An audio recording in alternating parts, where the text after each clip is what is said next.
Good evening, ladies. Good evening, gentlemen. It's exactly 8 p.m. on our studio clock, and its news are on your TV, Spectrum Television. Making news today, March 9, 2024. A warm and cordial atmosphere filled the Women's Day celebration for women of the Spectrum Group. Oni Ladone takes us through the celebrations of this day. Also in this newscast, the Nigerian Diaspora Excellence Award, championed by the Lifetime Achievement Award, has conferred an award of excellence to His Royal Majesty Fanmukete IV Ekoko, paramount ruler of the Bafors, in recognition of his excellent hospitality beyond borders with other communities living in Kumba, chief town of the Meme division of the Southwest region of Cameroon. This story is in full and more will be developed in a short while. Thanks for joining in, ladies and gentlemen. You're watching the 8 p.m. Bilingue Primetime Newscast on your TV, STV. And we'll kickstart right away, and it's in French, and it's with you, Makeda Lidinyoton. Bonsoir. Bonsoir, Christelle Asexuelle, mesdames, messieurs. Bonsoir et bienvenue dans ce journal bilingue. Les chefs d'entreprise honorent leur mère. C'était hier à Douala, à l'occasion de la célébration de la Journée internationale des droits des femmes. Au cours d'une cérémonie qui s'est déroulée au siège du groupement des entreprises du Cameroun, GECAM, à Bonanjo, plusieurs commerçantes du secteur informel, communément appelé Bayam Selam, ont été distingués. Plus de précisions dans le reportage qui va suivre. Donc chacun vient avec un certain nombre de choses et ça lui donne un tempérament. Les chefs d'entreprise honorent leur mère. C'était au cours de la conférence qui s'est déroulée le 8 mars 2024 ici, au groupement des entreprises du Cameroun à Douala. Les organisatrices ont saisi le prétexte de la célébration de la Journée internationale des droits des femmes pour rendre notamment hommage aux femmes commerçantes du secteur informel, communément appelées au Cameroun Bayam Selam. Nous avons pensé qu'il était important de mettre en avant ces mamans qui ne cessent de se sacrifier pour donner une éducation à leurs enfants, très souvent avec des moyens, pas forcément de grands moyens. Donc, et quand on regarde autour de nous, on voit toujours des grandes fêtes, des personnes qui sont nanties, des personnes qui intelligentes qui se font remarquer.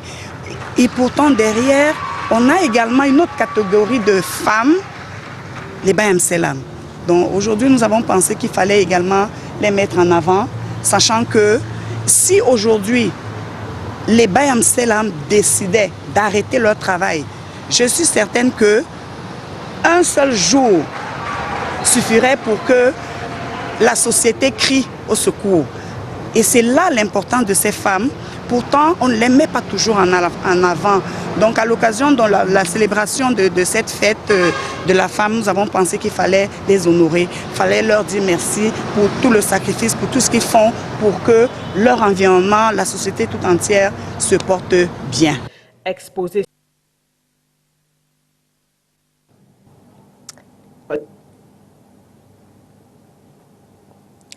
And still in line with the de ces femmes, pourtant on ne les met pas toujours en avant. Donc à l'occasion de la célébration de cette fête de la femme, nous avons pensé qu'il fallait les honorer. Il fallait leur dire merci pour tout le sacrifice, pour tout ce qu'ils font, pour que leur environnement, la société tout entière se porte bien. Exposé sur l'impact de l'éducation maternelle, levier de réussite, le mindset d'un enfant défavorisé face à celui d'un enfant nanti et la situation des mères veuves et entrepreneurs ont meublé les échanges. Cet événement nous rappelle que dans la vie actuelle, les Bayam Selam, c'est l'utilité publique que les gens négligeaient. Mais sans savoir qu'avec l'utilité publique là, toutes les personnes ont été élevées. S'il n'y a pas l'utilité publique des Bayam Selam, rien ne peut marcher au Cameroun. Parce qu'à cause des Bayam Selam, à cause de la persévérance des Bayam Selam, sortir chaque matin pour aller chercher la marchandise, et non seulement pour élever leurs enfants, mais pour nourrir la société entière. Comme vous voyez là, on a les opportunités maintenant. Parce que nous avions une maman nationale de la diaspora et du Cameroun, Maman Biloa, qui a voulu que les Bayamselam, utilité publique, aient les opportunités. Et lors de la rencontre de ce 8 mars à Douala, il y a eu une remise des médailles et soutien multiforme aux commerçantes. And still in line with the Women's Day celebrations or commemoration, it has been a warm and cordial atmosphere that filled the Women's Day celebration amongst the women of the Spectrum Group, as Onila Donet takes us through the event. Connected by the common bond of womanhood and their workplace, women of Spectrum Group have celebrated the 39th edition of the International Women's Day with warmth and joy. We, the ladies of Spectrum, are celebrating somewhere in town because it is our usual way of celebrating the big day. So I just want to use this opportunity to tell the ladies out there that we are superb. We are a strong people. It's not easy to be a woman. We are women, we are mothers, we are the backbone of the society. A warm buffet was served to the over 39 women with lots to drink. Very much. Today we're celebrating the 39th edition of the International Women's Day. Yeah, it's a normal culture at Spectrum Group where we come together and share one or two bottles or a bite with our colleagues. That is why you see us smiling, cheering and enjoying ourselves with colleagues. The ceremony was also used in honor of ex-worker Mariama Mefire, with a 1-minute silence observed in honor of the deceased who passed away in 2023. As they break barriers and pursue a bright future for corporate women, the International Women's Rights Day is an opportunity to make the clarion call for women to invest in themselves. Women's Day, the International Women's Day, was created in order to honor women.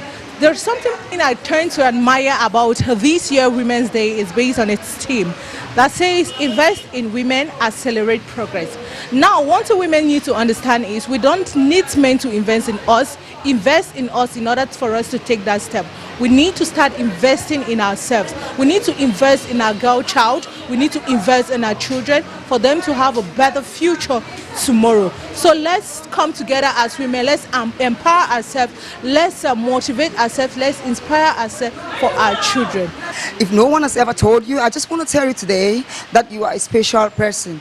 Keep working hard, keep fighting, keep building the future that we all strive to build. The celebration ended with a display of some dance moves.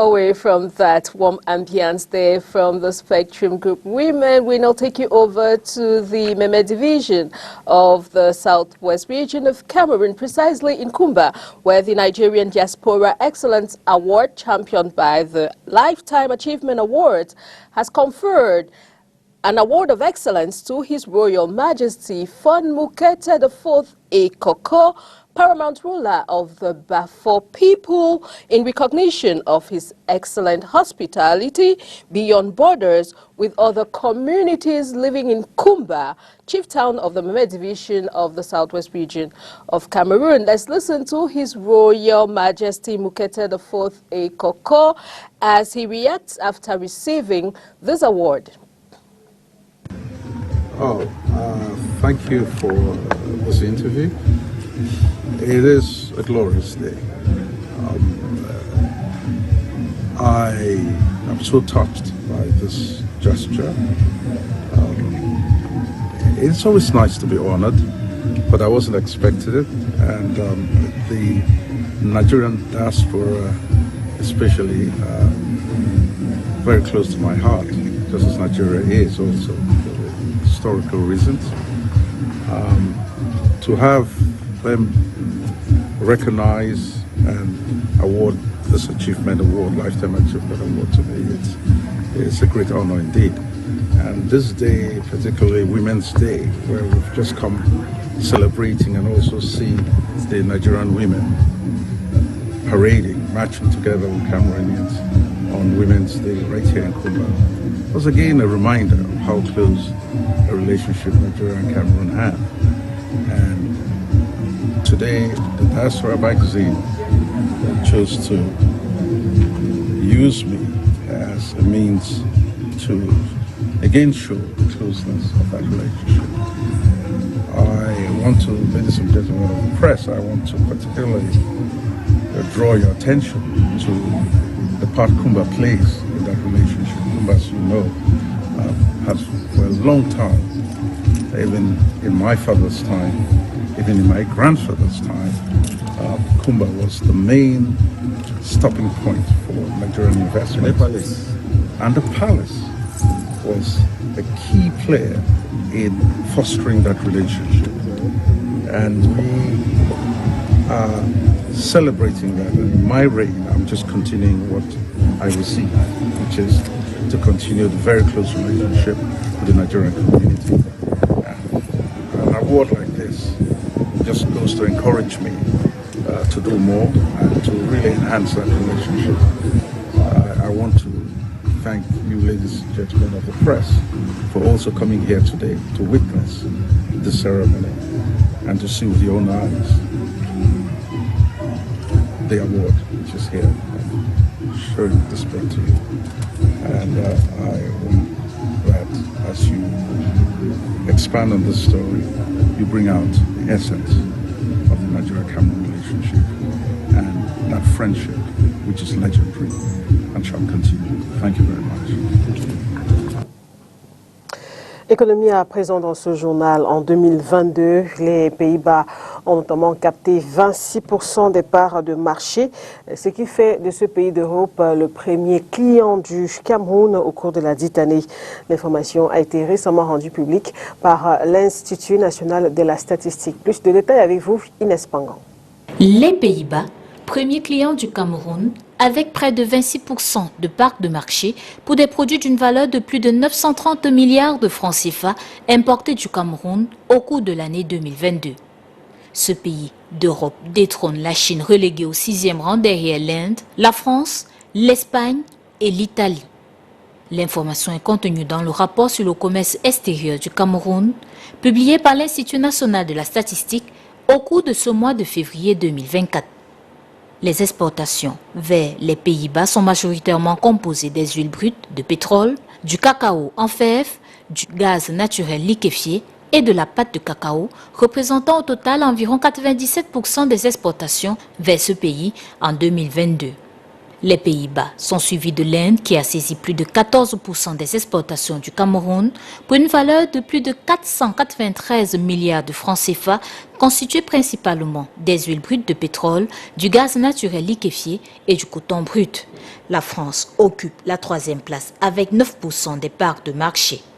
Les exportations à destination de la France sont constituées principalement de 5 produits, à savoir le gaz naturel liquéfié, les huiles brutes de pétrole, le beurre de cacao, la pâte de cacao, l'aluminium brut et le bois scié. L'Espagne et l'Italie ferment ce top 5 des principaux clients du Cameroun en 2022 avec respectivement 8% et 6% des parts de marché. Il est à noter que les produits camerounais ont été exportés vers 117 pays au cours de l'année 2022. En culture, le rideau est tombé sur la 6e édition du festival Madiba. C'était le week-end dernier du côté de Singa-Bonjo, situé dans le département du Nkam, région du littoral. Cette année, ce rendez-vous culturel a été notamment marqué par la présence de plusieurs communautés venues d'ailleurs afin de célébrer l'eau. Claudela.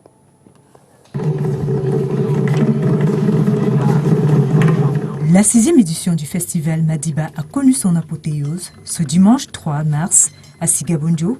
C'était à l'occasion de la cérémonie de clôture de ce grand rendez-vous culturel. Une cérémonie riche en sons et en couleurs qui a vu la participation, entre autres, de plusieurs groupes de danse, la sortie du tanguay, mais également une présentation des masques historiques Sawa. Pendant 3 jours, les populations du canton Veux-Ribouélé et celles venues d'ailleurs ont célébré le savoir-faire patrimonial Sawa à travers plusieurs activités. Entre le séminaire organisé par l'Institut des sciences halieutiques de Yabassi, la foire exposition sur les pêches du Vori,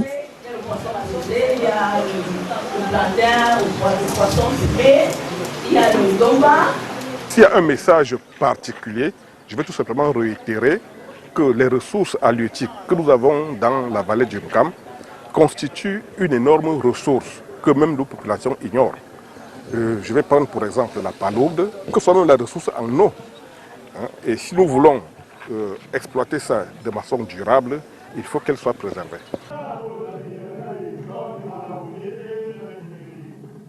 Avant de se séparer, Sa Majesté le professeur Narcisse Mouele-Kombi a rappelé ô combien il est important de préserver notre identité culturelle.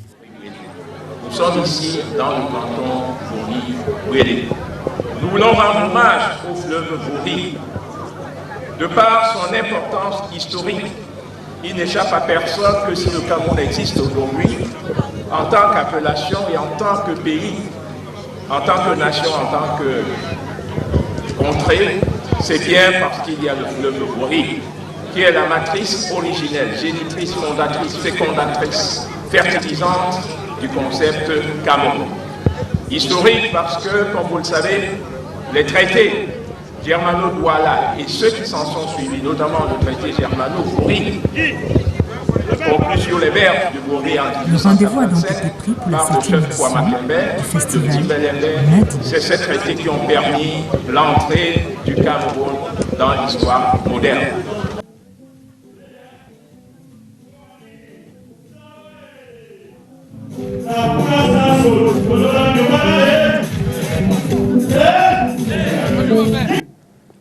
And away from our local stories, we now take on our international stories, and it's with our international partners, the Voice of America.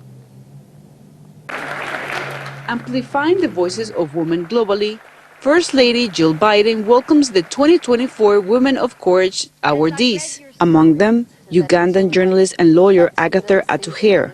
Seen as a trusted voice for social justice and accountability, the journalist's work has helped bring change, but at a price. Reporting on powerful people brings threats, she says. So much. I used to be a carefree person. You know, I never thought of watching over my shoulders, watching what I eat, because for the last 3 or so years, that's the life I have lived, that every day you create an enemy. Despite the dangers, Atuhaire says she will keep speaking out.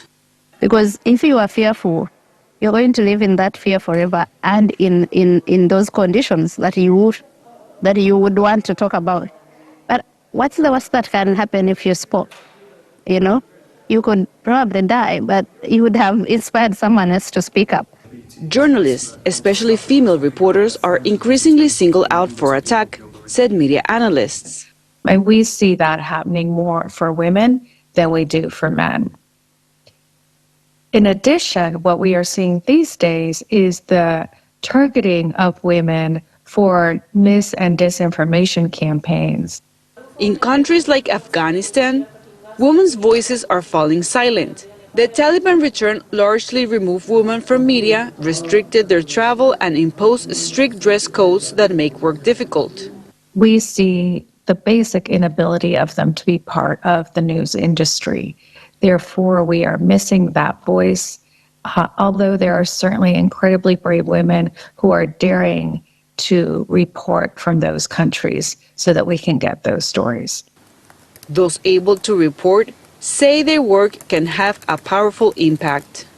You know, I felt like there was the potential to impact the world in a really meaningful way, and to do it through a combination of what moves the heart because of the emotion that is communicated through photography, as well as intellectually because of what the photo means. Dufka has covered conflicts and civil wars.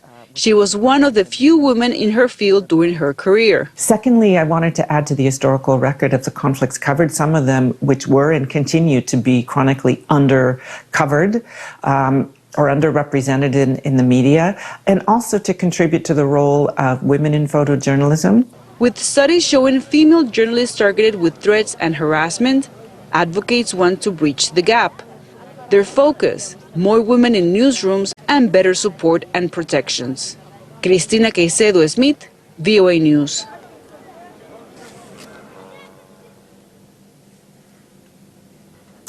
And that's the package we put together for you on tonight's newscast on your TV, STV. Thanks for watching.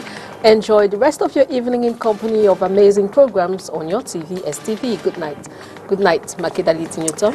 Au revoir, Christelle Asset Souele, mesdames, messieurs. Merci de votre attention. Au revoir.